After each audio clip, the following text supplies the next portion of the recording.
É o canal Tem Jeito, com esse quadro História de Vida. A gente continua aqui em casa, Paola Danzi.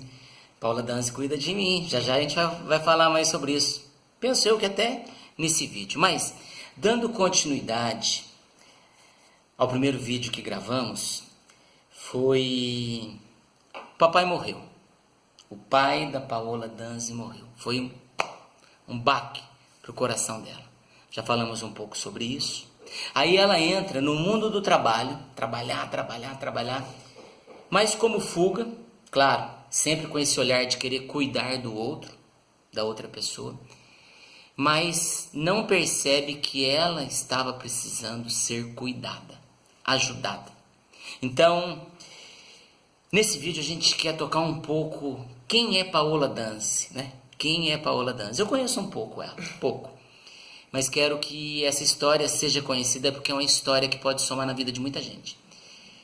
Admitir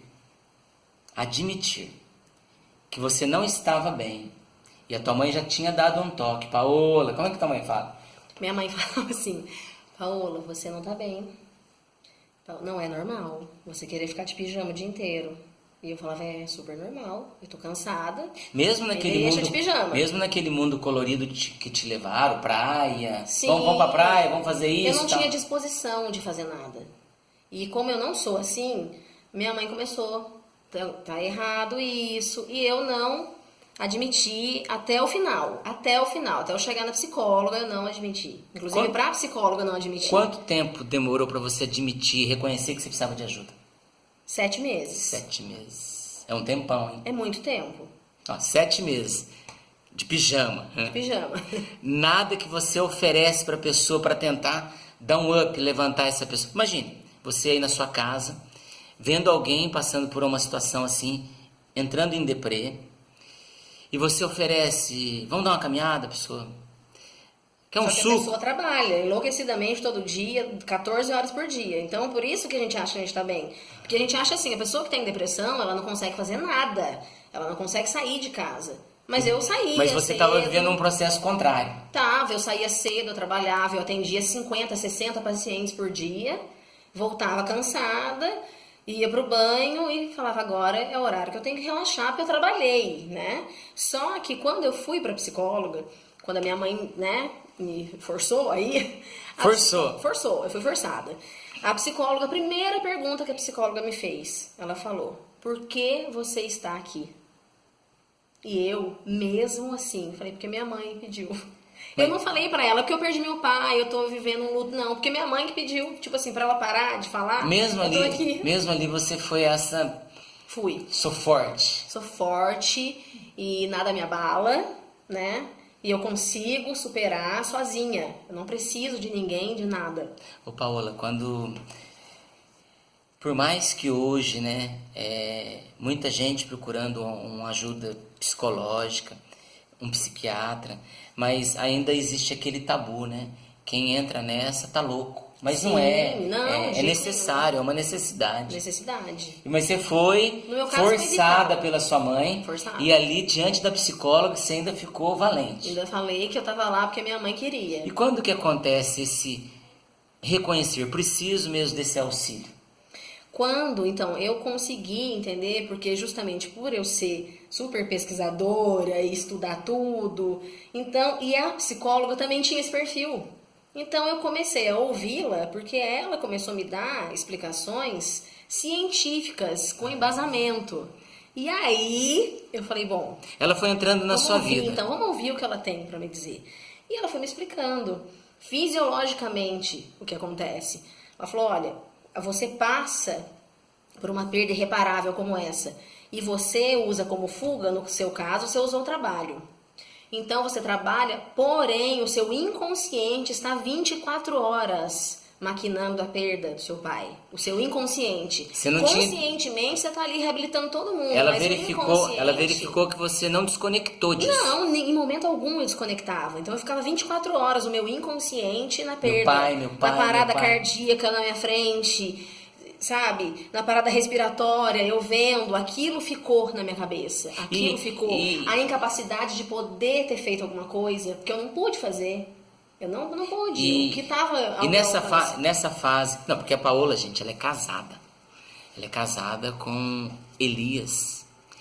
Elias. O Elias é um maestro. Maestro. É orquestra, né? Orquestra. O maestro. Diga por, né? O maestro. Ele é militar. Sim, Ele é militar. Da aeronáutica. da aeronáutica. Ele é da aeronáutica. Silencioso. Um homem quieto. Fala pouco. Igual a Paola. Igualzinho.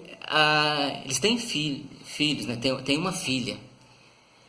A sua filha, nesse momento, ela já era nascida? Não. Eu demorei uns 4 anos ainda para ter a Luísa. Eu não tinha ainda condição, assim, psicológica de enfrentar porque eu uma fiz maternidade, eu né? fiz essa pergunta, né, da sua filha, se você já tinha ela, lembrando mesmo do seu pai, porque penso eu que teu pai, porque na verdade o seu pai ainda está muito vivo dentro de você, né? Muito, claro, muito. Você melhorou, você se restabeleceu, a gente vai falar disso mais pra frente, como que você conseguiu dar a volta por cima diante da perda do pai, mas penso eu que seu pai tinha expectativa de ver uma netinha, né, ele o queria uma filho netinha. da Paola, né? Sim, ele Queria, mas não viu. Não viu, porque quando ele faleceu, eu tinha 1 ano de casada, né? E foi muito turbulento. Eu não tinha. E nesse 1 ano de casada, que foi o último ano de vida do meu pai, ele ficou muito grave nesse primeiro ano meu de casamento. Então, na verdade, eu vivi o primeiro ano de casamento, mas eu vivi a doença do meu pai no primeiro ano de casamento. Eu não vivi planos de ter filho, eu vivi, assim, um dia de cada vez, porque a gente não sabia quando que isso ia acontecer, e ele se agravando cada vez mais. Então você entra para uma vida já diferente, né? Casou-se, uma vida diferente, né? Porque quando a gente casa, tudo muda, você muda de casa. Muda de casa, rotina. Até lidar com as intimidades ali com o marido, né? Essas coisas, tudo é novo. Tudo novo. Tudo novo. Mas você entra já com essa doença bomba, gravíssima, com essa doença gravíssima junto comigo, né? Gente, ó, sabe o que é legal aqui? Não vão perder o raciocínio, né? Mas assim, até para as pessoas se sentirem em casa. Essa história de vida, ela é muito interessante. Eu sou católico. Católico, rezo terço, Eucaristia, missa, Bíblia. Católico. Ela é assembleiana, gente. A Paola Danzi é assembleiana. Então, como eu conheci Paola Danzi? Quem é Paola Danzi? Eu conheci ela e vejo nela até hoje. A gente se conhece já faz quanto tempo, mais ou menos? A idade da sua filha? 7 anos. 7 anos. Quando eu conheci a Paola, um pouquinho mais pra frente ela engravidou. Mas eu conheci ela num momento de dor. Eu estava com muita dor. Eu tenho uma artrose, quadril com fêmur. Meu caso é cirúrgico. E quando me falaram dela, eu não conhecia, eu fui atrás dela. Na noite anterior eu estava travado na cama. Eu ia para o banheiro gatinhando, não conseguia me levantar. A coluna toda abalada. E cheguei assim diante dela. Estou trazendo esse fato até mesmo para as pessoas conhecerem como Deus une, né, o seu povo.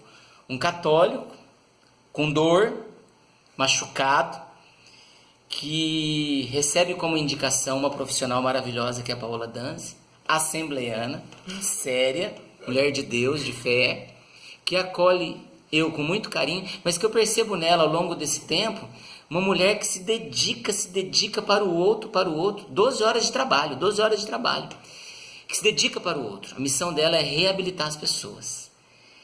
Então é para deixar registrado o meu agradecimento para você, Paola, porque e sempre que chego lá para ser tratado, receber essa atenção, é sempre com carinho, com dedicação, com empenho, sempre cara boa, milhão para frente, vida que segue. Vida que segue, sempre. Mas para mostrar, teve um momento da vida que a vida dela paralisou. E a gente quer falar isso no vídeo que vem aí pra frente, que pode ajudar muita gente a se levantar diante da perda de um pai, de uma mãe, de um avô, de um esposo, de uma esposa, um filho.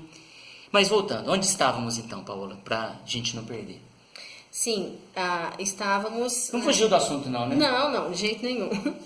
Então, e aí estávamos na Luísa, né? Que a Luísa não Não tinha como eu pensar em engravidar naquela época. Muita gente me pergunta isso, inclusive é até curioso. Muita gente pergunta, mas por que você não engravidou para seu pai conhecer sua filha? Falei, porque não tinha jeito de uma criança entrar no meio disso tudo.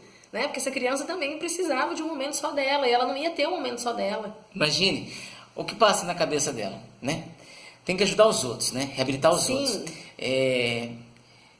Reabilitar o pai. Reabilitar o casamento, que é algo novo ali, mas né, já nasce nesse momento.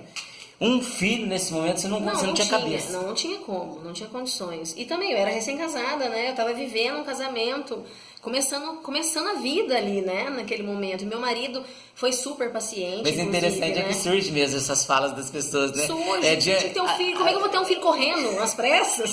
Pro meu pai? Imaginando, Não, Val. gente, não dá, não é assim que funciona. Imaginando que você se sentiu assim, esticada pra tudo que é lado. O que eu vou fazer? Sim, desse jeito. E assim, e aí, não, pô, faz, Não, engravida. E ainda não, nesse não. processo, né? Porque a gente tava falando da psicóloga, né? Exatamente. Não, depois, né, na perda.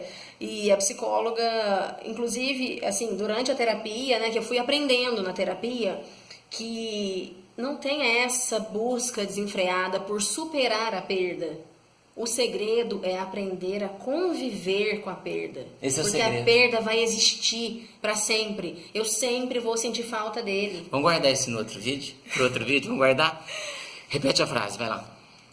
Da perda, Isso. que a gente não supera. Uma perda como essa, a gente jamais supera. A gente aprende a conviver com essa perda. A gente vai conferir isso num outro vídeo. Tem muita coisa para escutar de Paola Danzi. É aqui no canal Tem Jeito. Inscreva-se, compartilhe, sempre uma mensagem de esperança.